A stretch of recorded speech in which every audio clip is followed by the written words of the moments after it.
Au milieu du XVIe siècle, les océans du monde deviennent le théâtre d'un mystère inquiétant. Des navires de plusieurs nations signalent avoir aperçu une créature gigantesque, rapide comme l'éclair, capable de percer la coque des bâtiments les plus solides. Certains marins parlent d'un narval colossal, d'autres d'un monstre inconnu. Les journaux s'emparent de l'affaire et le débat agite savants, marins et gouvernements. Est-ce un animal encore jamais observé, ou une illusion collective née de la peur des profondeurs ? Parmi les scientifiques qui s'intéressent à cette énigme se trouve le professeur Pierre Aronnax, naturaliste français et spécialiste de la vie marine. Intrigué par ces récits, il publie plusieurs analyses dans lesquelles il évoque l'hypothèse d'un gigantesque cétacé. Peu après, le gouvernement américain décide d'organiser une expédition pour traquer la mystérieuse créature.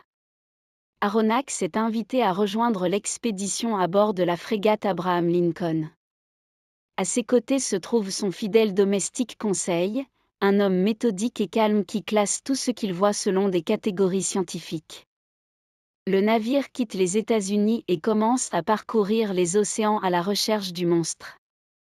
Pendant plusieurs semaines, l'équipage scrute l'horizon sans rien apercevoir.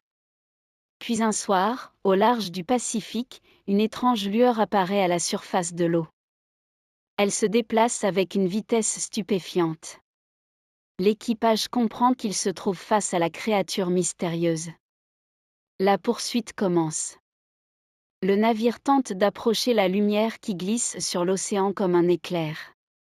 Mais soudain, la chose frappe le bateau avec une puissance incroyable.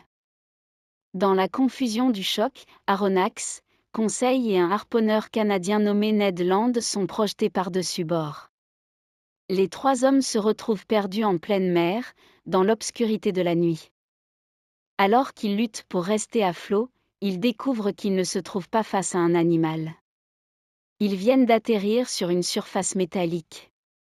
Peu à peu, ils comprennent qu'il s'agit d'un objet artificiel, un navire sous-marin, une machine extraordinaire capable de naviguer sous les océans. Les trois naufragés sont capturés par l'équipage de ce mystérieux bâtiment et conduits à l'intérieur.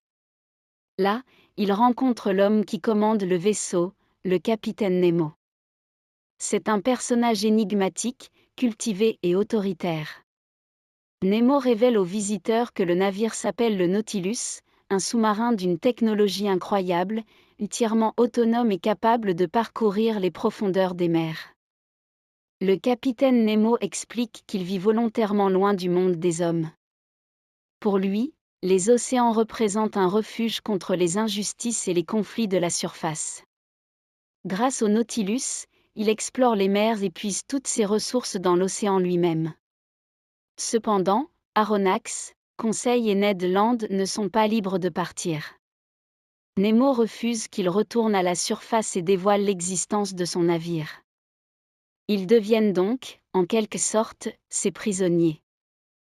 Malgré cette situation, Aronnax est fasciné par les merveilles qu'il découvre à bord du Nautilus.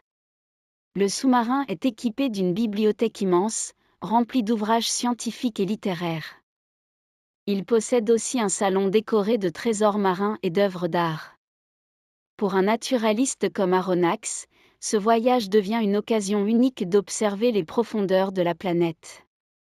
Le Nautilus commence alors un long voyage sous les océans. À travers les grandes vitres du salon, Aronnax peut admirer un monde jusque-là presque inconnu. Des forêts de corail s'étendent comme des jardins silencieux. Des bancs de poissons colorés traversent les eaux claires. Des créatures étranges, parfois gigantesques, surgissent dans l'obscurité des profondeurs. Le capitaine Nemo organise parfois des sorties sous-marines. Équipés de scaphandres perfectionnés, les hommes marchent sur le fond de l'océan comme sur une plaine silencieuse. Au cours de l'une de ces excursions, ils explorent une véritable forêt sous-marine dans laquelle poussent d'immenses algues semblables à des arbres. Le Nautilus poursuit ensuite son voyage à travers les océans du globe. Il traverse les eaux chaudes de l'océan Indien, puis descend vers les régions polaires. Dans la mer Rouge, Nemo révèle à Aronnax l'existence d'un passage secret sous-marin reliant cette mer à la Méditerranée, ce qui permet au Nautilus de voyager sans être repéré. Plus tard, ils assistent à une scène spectaculaire dans les profondeurs de l'océan Indien. Une chasse aux perles se déroule près de l'île de Ceylan. Nemo emmène Aronnax observer les plongeurs qui récoltent les précieuses perles. Lors de cette expédition, il sauve un pêcheur attaqué par un requin. Nemo combat l'animal dans une lutte violente sous l'eau et parvient à sauver l'homme. Au fil du voyage, Aronnax découvre aussi une autre facette du capitaine Nemo. Derrière son calme et sa grandeur se cache une profonde colère contre les nations de la surface. Nemo semble nourrir une haine particulière envers les puissances militaires.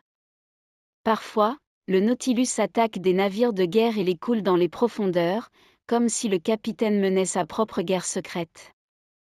Pendant ce temps, Ned Land supporte de moins en moins leur captivité. Contrairement à Aronnax, qui se passionne pour les découvertes scientifiques, Ned rêve uniquement de s'échapper et de retrouver la terre ferme. Conseil, lui, reste fidèle à son maître et observe les événements avec calme.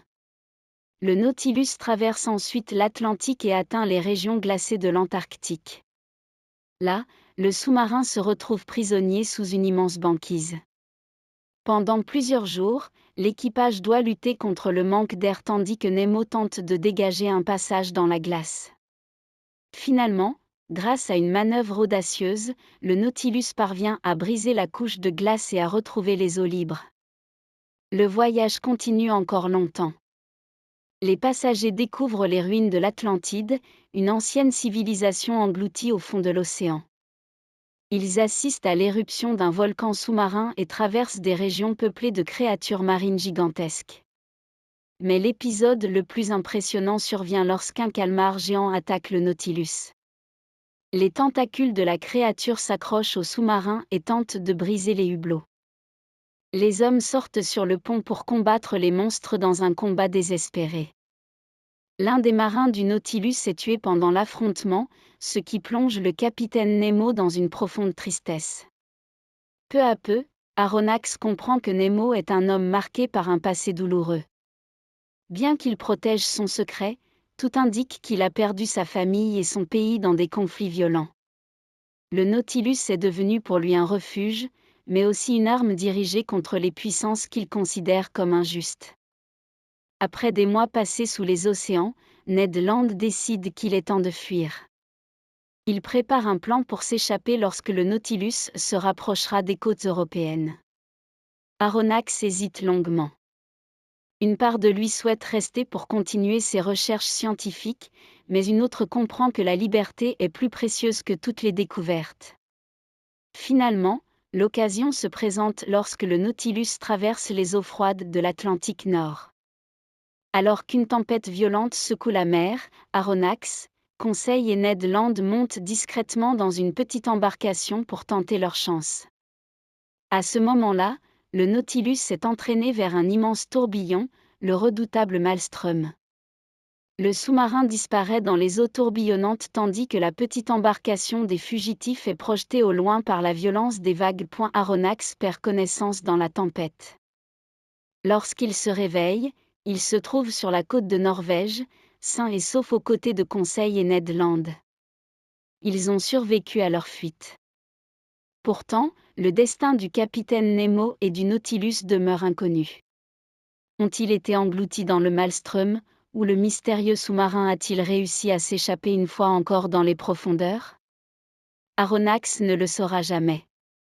Mais il garde le souvenir extraordinaire de ce voyage unique à travers les océans du monde, une aventure qui lui a révélé les merveilles et les mystères cachés sous la surface de la mer. Et si vous souhaitez découvrir cette œuvre dans son intégralité, en version audio, papier ou e-book, vous trouverez toutes les informations sur le site Plume Courte.